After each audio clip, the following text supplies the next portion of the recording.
Do you find yourself constantly criticizing your actions, appearance, or thoughts? If so, you're not alone. Many of us struggle with an inner critic that can be harsh and unforgiving. This voice inside our heads often tells us we're not good enough, smart enough, or worthy of love and success. But what if there was a way to silence this critic and treat ourselves with kindness and understanding instead? That's where the art of self-compassion comes in.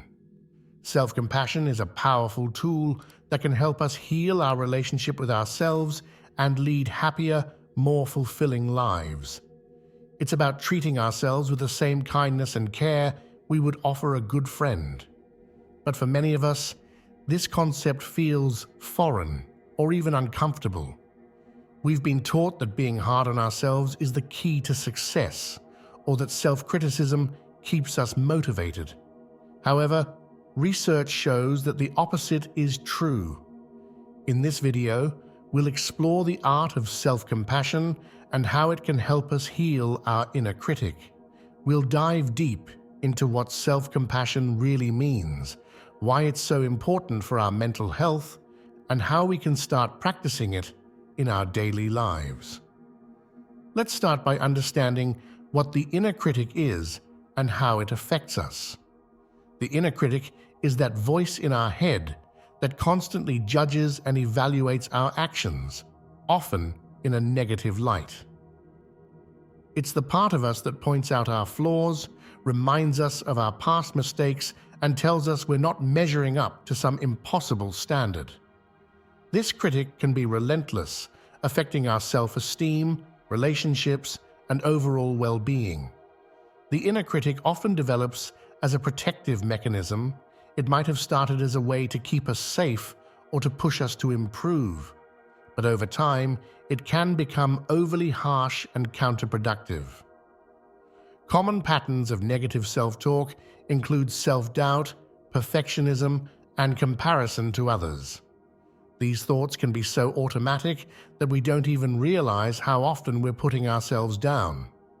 Now that we've identified the problem, let's talk about the solution. Self-compassion. Self-compassion is not just about being nice to yourself or having high self-esteem. It's a skill that involves treating yourself with kindness, recognizing your shared humanity with others, and being mindful of your thoughts and feelings without getting caught up in them. Self-compassion has numerous benefits for our mental health. It can reduce anxiety and depression, increase resilience, and improve our overall life satisfaction. Unlike self-esteem, which is often based on comparisons to others or external achievements, self-compassion provides a stable source of self-worth that doesn't depend on meeting certain standards or outperforming others. To practice self-compassion, we first need to learn how to recognize negative self-talk. This involves becoming aware of the different types of inner critic voices we might have. Some common ones include the perfectionist, the pusher, and the judge. Each of these voices has its own set of beliefs and patterns. The perfectionist tells us that anything less than perfect is a failure. The pusher constantly urges us to do more, believing we're lazy if we're not always productive. The judge compares us to others and finds us lacking. These voices can impact our daily life in significant ways, affecting our decisions, relationships, and overall happiness. There are signs that indicate we're being too hard on ourselves. These might include constant self-criticism, difficulty accepting compliments, fear of failure, or feeling guilty for taking time for self-care. If you recognize these patterns in yourself, it's a sign that you could benefit from developing more self-compassion. The good news is that self-compassion is backed by science. Research has shown that practicing self-compassion can lead to numerous psychological benefits. It's associated with greater emotional intelligence, better coping skills, and increased motivation. Studies have found that people who are self-compassionate tend to have lower levels of anxiety and depression, and higher levels of life satisfaction. On a physiological level, self-compassion has been shown to reduce the stress response in the body. When we're kind to ourselves, we activate the caregiving system in our brains, which is associated with feelings of safety and security. This can lead to reduced heart rate and lower levels of cortisol, the stress hormone. One key aspect of developing self-compassion is mindfulness. Mindfulness and self-compassion are closely connected. Mindfulness involves being present in the moment and observing our thoughts and feelings without judgment. This awareness is crucial for recognizing when we're being self-critical and choosing to respond with compassion instead. Simple mindfulness techniques can help us cultivate this awareness.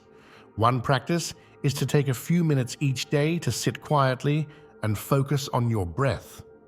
When thoughts come up, simply notice them without getting caught up in them. This helps create space between you and your thoughts, allowing you to respond rather than react. Another important aspect of mindfulness in self-compassion is learning to be present with difficult emotions. Often, we try to push away or ignore negative feelings, but part of self-compassion is acknowledging that it's normal and okay to have these feelings. By allowing ourselves to experience emotions without judgment, we can respond to them more effectively. Now that we understand the concepts, let's look at some practical self-compassion exercises. One simple but powerful technique is the self-compassion break. This involves pausing when you notice you're being self-critical and offering yourself words of kindness. You might say something like, "This is a moment of suffering. Suffering is part of life. May I be kind to myself at this moment." Another practice is loving kindness meditation. This involves directing good wishes towards yourself and others. You might start by saying, "May I be happy, may I be healthy, may I be safe, may I live with ease." Then extend these wishes to others, including loved ones, acquaintances, and even people you find difficult. Writing a self-compassionate letter can also be a powerful exercise. Imagine you're writing to a dear friend who's going through the same situation or feelings you're experiencing. What would you say to comfort and support them? Then, read the letter to yourself, allowing those compassionate words to sink in.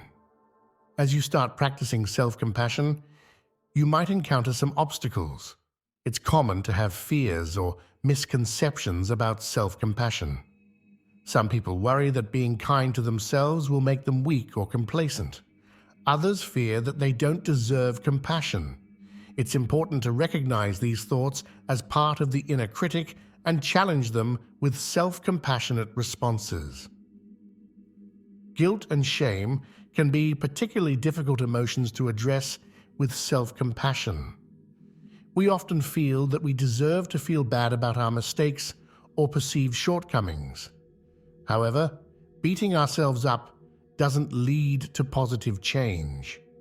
Instead, try acknowledging the mistake or difficulty without judgment, and then ask yourself what you need to move forward in a positive way. Breaking old habits of self-criticism takes time and practice. Be patient with yourself as you learn this new skill. Remember that setbacks are normal and part of the learning process. Each time you catch yourself being self-critical and choose to respond with compassion instead, you're strengthening this new habit. As you become more comfortable with self-compassion, you can start applying it to various areas of your daily life. In work situations, for example, you might practice self-compassion when facing challenges or setbacks. Instead of harshly criticizing yourself for a mistake, acknowledge that everyone makes mistakes and focus on what you can learn from the situation. In relationships, self-compassion can help you communicate more effectively and set healthy boundaries.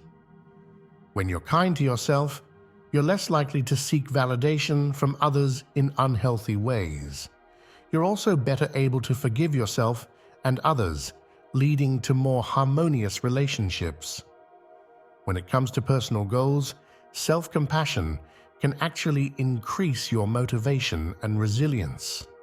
Instead of pushing yourself with harsh criticism, you can encourage yourself with kindness. This creates a positive environment for growth and learning. Creating a self-compassion routine can help make this practice a regular part of your life. This might involve starting your day with a self-compassion meditation, taking brief self-compassion breaks throughout the day, or ending your day by reflecting on moments when you showed yourself kindness. Remember that self-compassion doesn't always have to involve grand gestures. Small acts of kindness toward yourself can make a big difference. This might be as simple as taking a few deep breaths when you're stressed, giving yourself permission to take a break when you need it, or speaking to yourself in a gentle, supportive tone. As you develop your self-compassion practice, you'll likely notice a ripple effect in your life. Self-compassion doesn't just benefit you, it can improve your relationships with others as well. When you're kinder to yourself, you tend to have more empathy and patience for others. You're better able to understand and forgive others' mistakes because you've learned to do the same for yourself. On a broader scale, practicing self-compassion contributes to building a more compassionate society. As you treat yourself with more kindness, you're more likely to extend that kindness to others. This can create a positive cycle of compassion that extends beyond your immediate circle. Your example of self-compassion can also inspire others. As people see you treating yourself with kindness and experiencing the benefits, they may be encouraged to do the same. You might find opportunities to share what you've learned about self-compassion with friends, family, or even in your workplace. As you continue on your self-compassion journey, it can be helpful to measure your progress. Signs of increased self-compassion include being able to recognize and interrupt self-critical thoughts more quickly, feeling more balanced in the face of difficulties, and having a greater sense of connection with others. You might want to keep a journal to track your growth.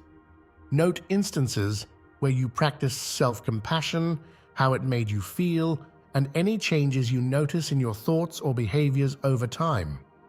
Remember to celebrate small wins along the way. Each time you choose self-compassion over self-criticism is a victory worth acknowledging. For those who want to dive deeper into self-compassion, there are many resources available. Numerous books have been written on the subject, offering in-depth exploration of the concepts and additional exercises. Websites and apps dedicated to mindfulness and self-compassion can provide daily support and guided practices. Some people find it helpful to join local support groups or workshops focused on self-compassion. These can provide a sense of community and shared experience as you develop your practice. If you're dealing with particularly difficult issues or find self-compassion challenging, working with a mental health professional who specializes in this area can be incredibly beneficial. I want to encourage you to start your own practice. Remember, developing self-compassion is a process, and it takes time. Be patient with yourself as you learn this new skill. Every step you take towards treating yourself with kindness is valuable. I invite you to share your experiences in the comments below. What resonated with you in this video? What challenges do you face in practicing self-compassion? Your insights might help others who are on a similar journey. Remember, you deserve kindness and compassion, especially from yourself. By cultivating self-compassion, you're not only improving your own life, but also contributing to a more compassionate world. Thank you for taking this important step towards healing your inner critic and embracing a kinder relationship with yourself.